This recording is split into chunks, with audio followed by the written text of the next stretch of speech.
Hey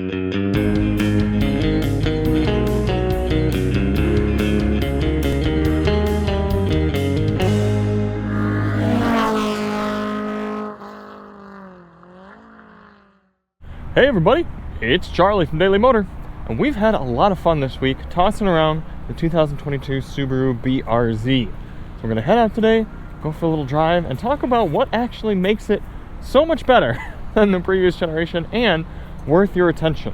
Because for me, I'm a very practical sort of guy. I like cars that maximize something. They need to either maximize your value, maximize the space inside of it, maximize maybe the efficiency or something. So whether it's a Chrysler Pacifica or a Toyota Prius or something like that, I want it to be very strong at what its intended purpose is. And that is what makes me actually like the BRZ, even though it's not the most practical vehicle. It's not the most efficient vehicle. It's not the cheapest vehicle, definitely not. But what it does is it focuses on being a fun and accessible driver's car, and it does that mission really, really well, and I respect it for it. I'm not going to sit here and do a huge walk around and facts and figures and everything like that. You can find that from other videos. I do at least want to show you the trunk so you've got an idea that it can be used as a daily driver. It can help you take some stuff around. You could throw a bag or two, go to the airport or something like that. And when it comes to the back seats, they're there for minimal function. Should you need to maybe run a buddy down the street or take some kids somewhere, you could do it, but it's not something that a 5'10" adult could sit in for a little while and actually be comfortable. It would actually be really difficult to fit two adults in the left side of the vehicle here. We tried it on our live drive and didn't really work too well.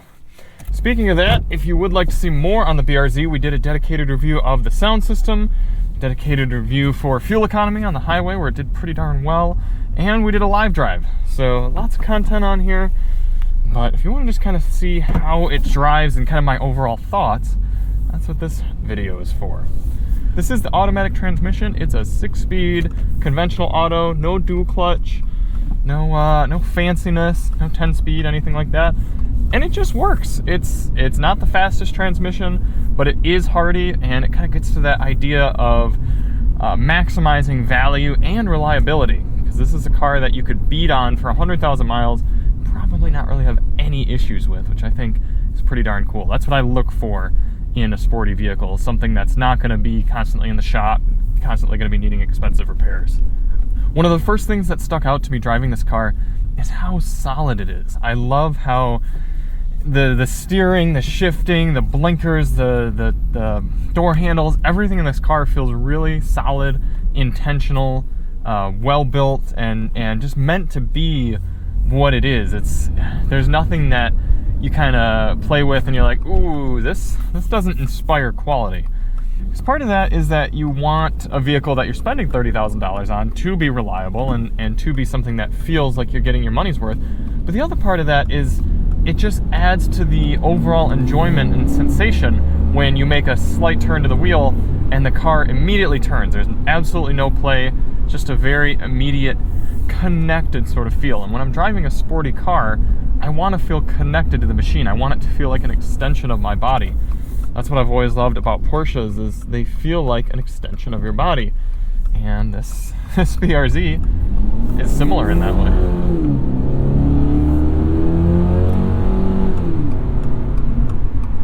Not the biggest fan of the engine note.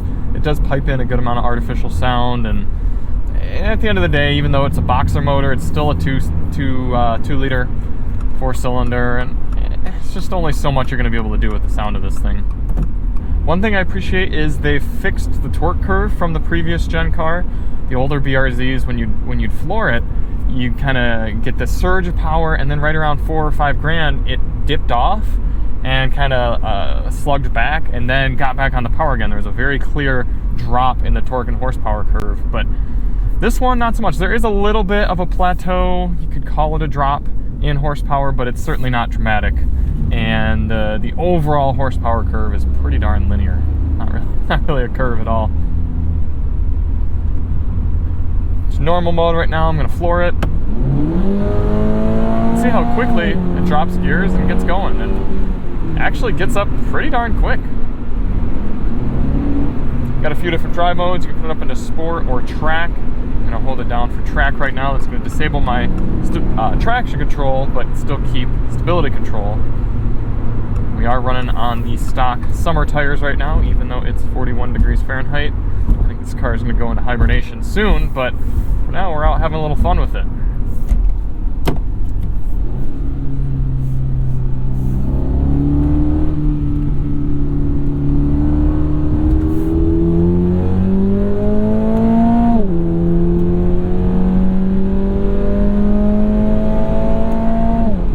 That's the other thing, is ever since the inception of the BRZ and its cousin, the Toyota 86, the point of this car is to be fun for daily driving, fun for a street car. Yeah, you can take them on the track and they're good for that and everything, but it's not the most powerful, it's not the most capable. They didn't stick a bunch of super grippy rubber on here. They put tires that are just supposed to be fun. Fun in a daily driving sort of setting. A little 0 to 60 for you.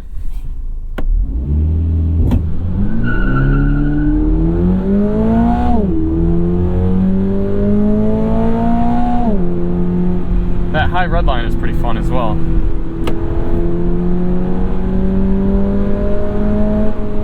The gearing in the automatic's pretty tall. You can see I'm going well up to highway speeds, even just in second gear. Chris over at the Topher mentioned that the manual car has about 10 mile per hour lower gearing in each gear, so it does make it a little more fun in that way.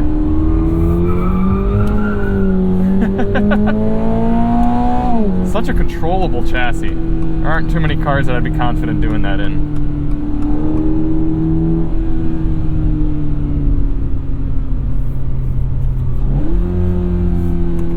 I expected the BRZ to be fun. What I didn't expect is for it to actually be a pretty good daily driver.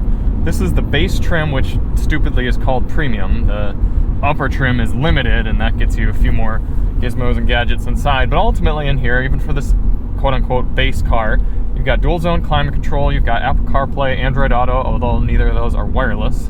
And more importantly than the features list is just the fact that this is a perfectly comfortable car to be in. I did the highway fuel economy test a few days ago, and I expected it to be a penalty box, or I was just like, ugh, get me out of here by the end. But that wasn't the case. It's so much quieter in here than something like a Miata. The ride going over these bumps is actually really not bad at all.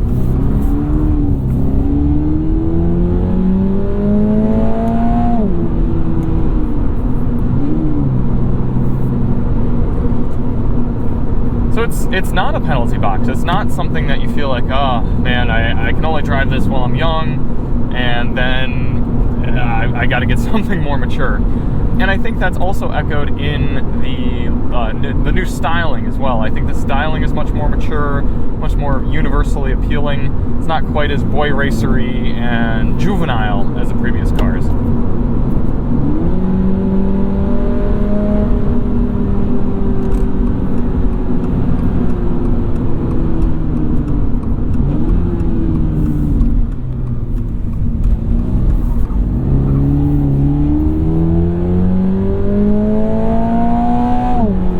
Another thing that the tall gearing doesn't exactly help with is when you're driving in manual mode, you kind of have to dance between first and second when you're doing kind of slow speed stuff like this, because if I try to whip it out in second gear, I mean, I was able to do it there with some momentum, but if I were going any slower, there wouldn't really be enough power to kick the rear end out. So you'd want to be in first gear, but then once you start sliding, you bump into the rev limiter. So if the manual car had a lower second gear, which is the case, I could see that being better for slower speed antics. Ooh, look at this, a clean on-ramp.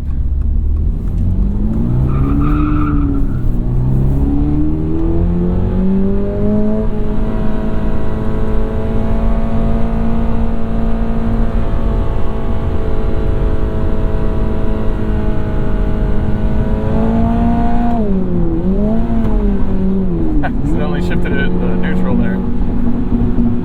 Alright, so you can see there's not a ton of grip, especially on these summer tires. I mean, it's not the best time for summer tires, clearly. But look at this, now that we're on the highway, it quiets right down. There's a decent amount of road noise, but I think that's the biggest penalty. I'm actually impressed with the lack of wind noise and engine noise. Not really a bad place to be at all. I like the interior layout as well, which is weird for a car like this, because you've got this nice, very usable door pocket here, a usable kind of slider pocket here, maybe for a wallet or something, comfortable armrests with some squish, and then you've got this kind of cup holder here, a center console that actually goes somewhat deep. I guess there are cup holders in there too. Maybe they could have done a little something up there, but again, for a car of this size and this intention, you would expect it to be a little more just encumbered in here, and it's not the case. This is one annoyance of mine though, and it's that you cannot turn off the stability control without being stopped. So if I hold the traction control button here, nothing is happening at 40 miles per hour. But if I come all the way to a stop, then hold the button down, I get track off, stability off, everything like that.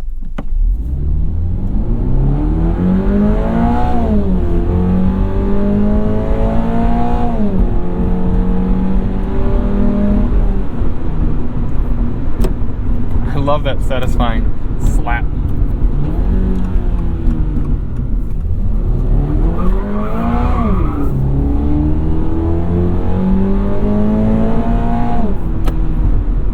I think after you own the car for a little while, you would want for a little bit more power. I think it's a good enough amount of power for now, but it's just human nature. You're always going to want a little bit more, and because the aftermarket is so robust for this car, it wouldn't be hard to add power, so I think that would get so tempting and be hard not to. But I'm really happy with this car. I am. I'm impressed that Toyota and Subaru were able to completely redo this car and kind of make it what it is, and not stray away from its values.